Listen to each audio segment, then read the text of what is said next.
பெரியாறு விவகாரம் தொடர்பாக சுற்றுச்சூழல் அமைச்சகம் நிபுணர் குழு கூட்டம் திடீர் ரத்து.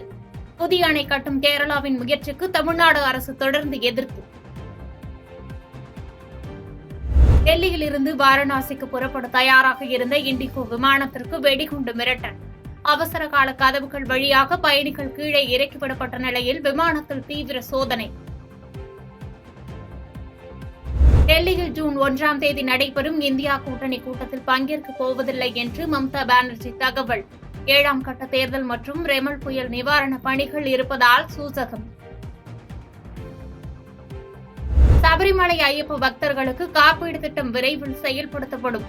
திருவிதாங்கூர் தேவஸ்தான தலைவர் பிரசாந்த் தகவல். மக்களவைத் தேர்தலில் இந்தியா கூட்டணி தோல்வி அடையும் என்றும் அந்த பழி மல்லிகார்ஜுன கார்கே மீதுதான் விழும். தோல்விக்கு ராகுலோ பிரியங்காவோ பொறுப்பேற்க மாட்டார்கள் என உத்தரப்பிரதேச பிரச்சாரத்தில் அமித்ஷா கருத்து. பிரதமர் மோடி பாஜக ஆட்சியில் இருக்கும் வரை மத ஒதுக்கீடு அனுமதிக்கப்படாது. வாரணாசி பிரச்சாரத்தில் பாஜக தலைவர் ஜே.பி. நட்டா திட்டவட்டம்.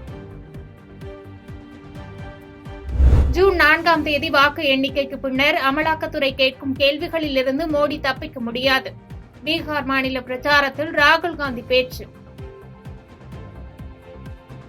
பாதகம் செய்பவரை கண்டால் நாம் பயங்கொள்ளலாகாது பாப்பா.